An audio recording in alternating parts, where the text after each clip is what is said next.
Prism. Prism means what? It is a homogeneous medium, transparent medium. It will have two surfaces, any two surfaces inclined to each other. See, prism, you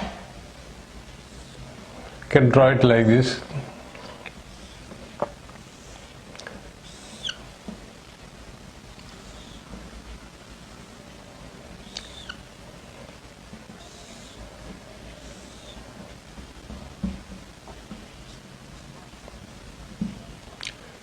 This is a prism, a homogeneous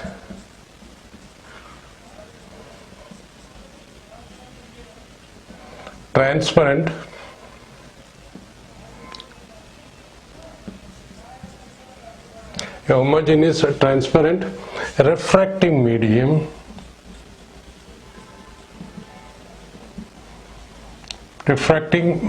we call this is A, B, C, D, E and F. Transparent medium bounded by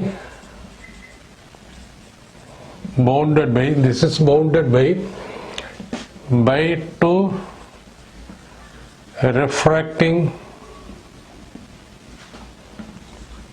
surfaces. This is two refracting surfaces. This is one surface inside this surface. Two refracting surface at certain angles.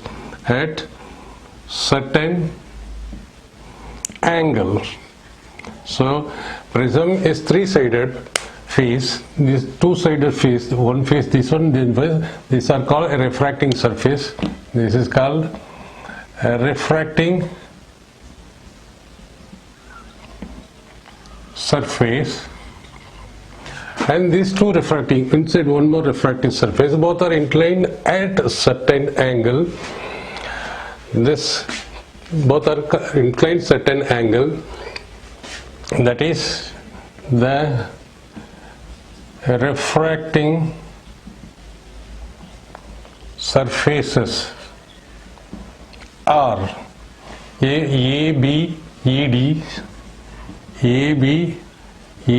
and A, B, E, D and A, C, F, D. A, C, F, D. These are two refractive surfaces and both are inclined at certain angle. That angle is called angle of prism. So the line joining the intersection of two refracting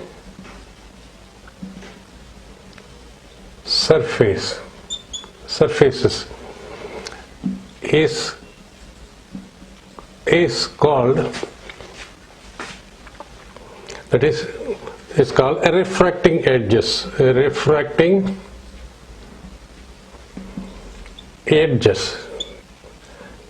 That is the line AD. This is the line AD. This is the line AD. This is two refracting surface. The line AD is refracting edges. Refracting edge.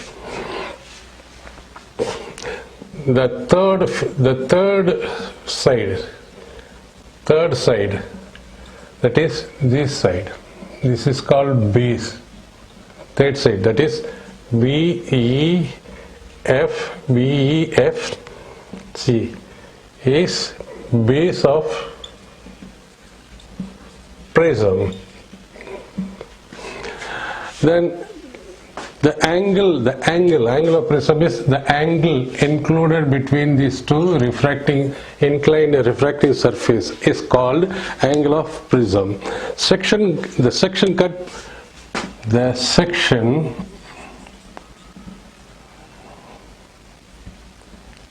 which is perpendicular to refracting edges. Edges, this is a refracting edges. A section perpendicular to refracting edges is called principal is called principal section of prism.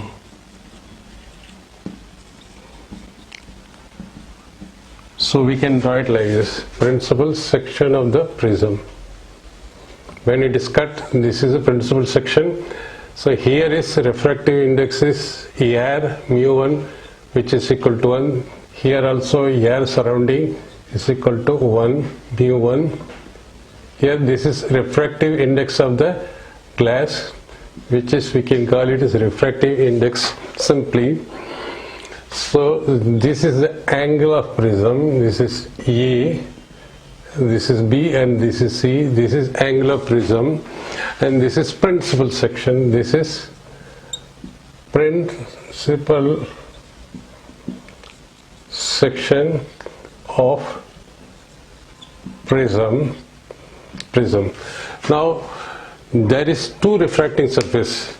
This is one refracting surface, that is AB is one first phase. We can say phase 1. Phase 1. When light entering after refraction, it will go through the prism. Then after that, it will undergo refraction at this glass and air interface. So it will undergo two refraction at phase AB and phase AC, and it will emerge out of this phase AC. So we can write this by Snell's law. By Snell's law, which states the refractive index of the first medium into sine of angle of incidence is equal to refractive index of second medium into sine of refraction in the second medium, or mu2 by mu1 is equal to sine I by sine R. Mu2 by mu1 also gives refractive index of second medium with respect to first medium.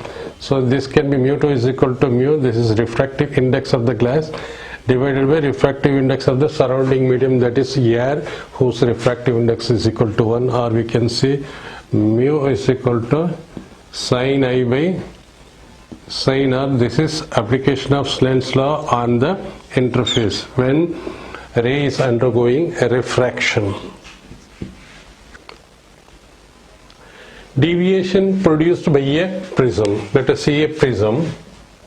Take a prism.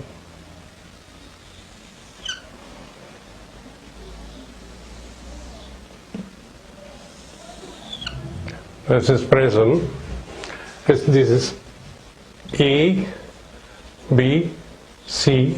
This is angle of prism denoted by A. A monochromatic light incident on phase AB. This is first phase, this is second phase, this is base of the prism. A monochromatic light incident at the first phase, and we draw normal. This is normal to this phase at the point of incident. So since the refraction takes place, because this is medium 1, this is medium 2, again this is medium 1. So surrounding medium, say it is here, if it is here, its refractive index is equal to 1. Since this is the path of the ray, we can call it as K. This is path of the ray K. But since there is a change in medium, instead of going like this, it will turn towards the normal. It will bend. This ray will bend towards this is normal at the first phase. It will bend towards the normal, and within the prism, it will go in a straight line. So instead of going like this, it will turn. So it goes it undergoes refraction at phase AB. After this, then again there is a change in medium with the 2 refractive index. So this is refractive index of the glass, which we can write it as mu. So here also we draw the normal N2. So from this, so the ray is supposed to go like this, from denser to rarer medium, it will bend away from the normal. Since instead of going like this, so we can call it as L. This point we call it as Q. This point we call it as R. And angle of deviation here, monochromatic light incident on phase 1 undergoes refraction. I is equal to angle of incidence. So this is I, angle of incidence. This is angle of incidence. Then this is the ray, the angle between the ray and the normal is angle of refraction.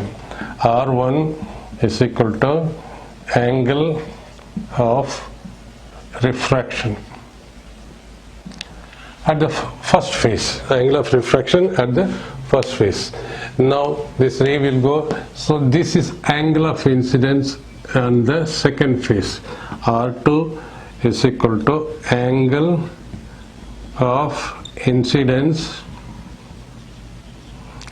at the second phase. That is phase AC. So then angle of emergence, this is angle of emergence with respect to normal and the ray. This is angle of emergence. E is equal to angle of emergence at phase AC. So now angle of deviation. What is angle of deviation? Angle of deviation. Angle of deviation denoted by sigma is the angle between the incident ray and the emergent ray. That is, this is the angle. This is the angle. So angle between incident ray and emergent ray, that is sigma is equal to angle, say we call this point as S, angle KSL.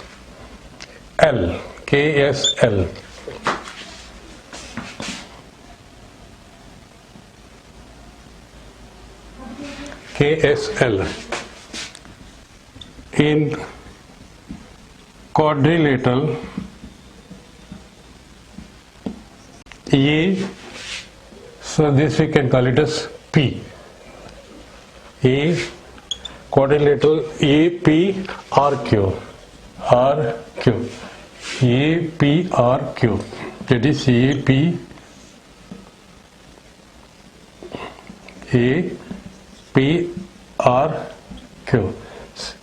Since this is the ray direction and this is R1, APQ R1, so we can say in this quadrilateral APRQ, this is normal to this face, so this angle will be 90 degree, and this is normal to this face, so this angle will be also 90 degree, and this angle is angle PRQ, and this angle is angle PRQ, and this is angle A. So in the quadrilateral ARPQ we can write angle A plus this angle, this angle is 90 degree because this is 90 degree, plus angle PRQ plus angle AQR 90 degree is equal to 360 degrees. Sum of all the angles of a quadrilateral is equal to 360 degrees. So we can write angle PRQ is equal to 360 minus 90 minus 90 minus A. So we can write minus A, or we can write A is equal to 180 minus angle PRQ. So this is first expression. Then we will go for this triangle PQR. Triangle PQR. Triangle PQR, what? In this triangle PQR, R1 plus this angle plus R2 is equal to 180. Triangle PQR is, that is this PQR, this angle, this is R1, this is R2. So in this triangle, sum of all the three angles of a triangle is equal to 180. That is this angle R1 plus this angle PRQ plus angle R2 is equal to 180 degree, or we can write R1 plus R2 is equal to 180 minus angle PRQ. This is second expression. So from the first expression, A is equal to 180 minus PRQ. That is A is equal to 180 minus angle PRQ, and 180 minus PRQ is also equal to R1 plus R2. R1 plus R2.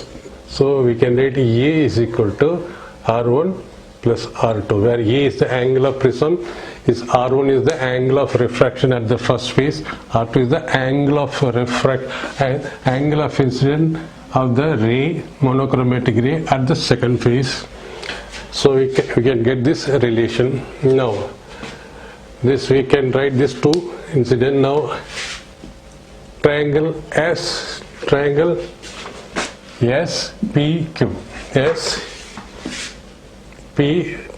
This is the triangle SPQ.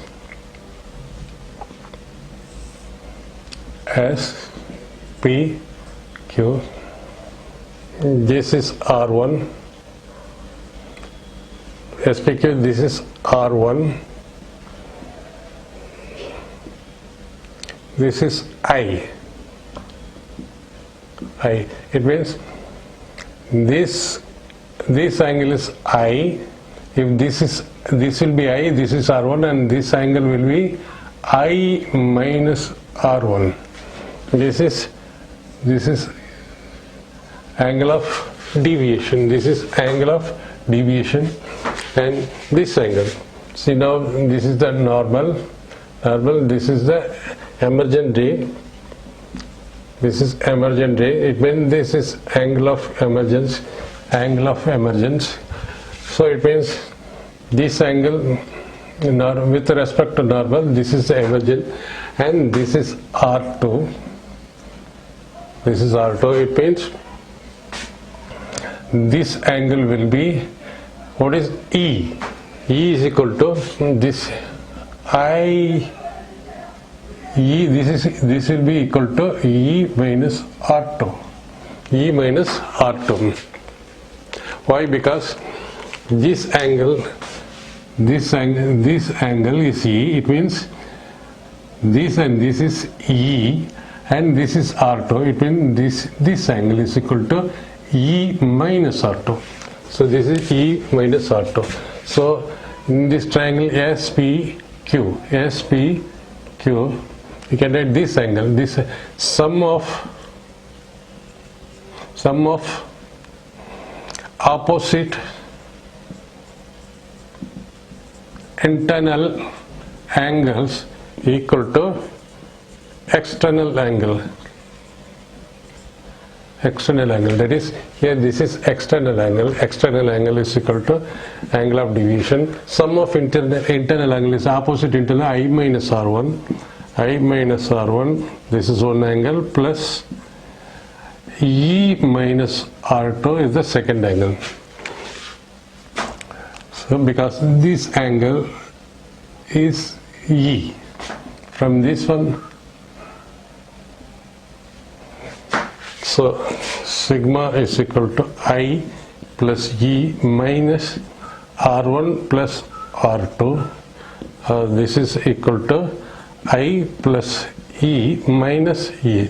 Since A is equal to, we have already written here, A is equal to R1 plus R2, or angle of deviation plus angle of the prism is equal to angle of incident plus angle of emergence. This is one another relation.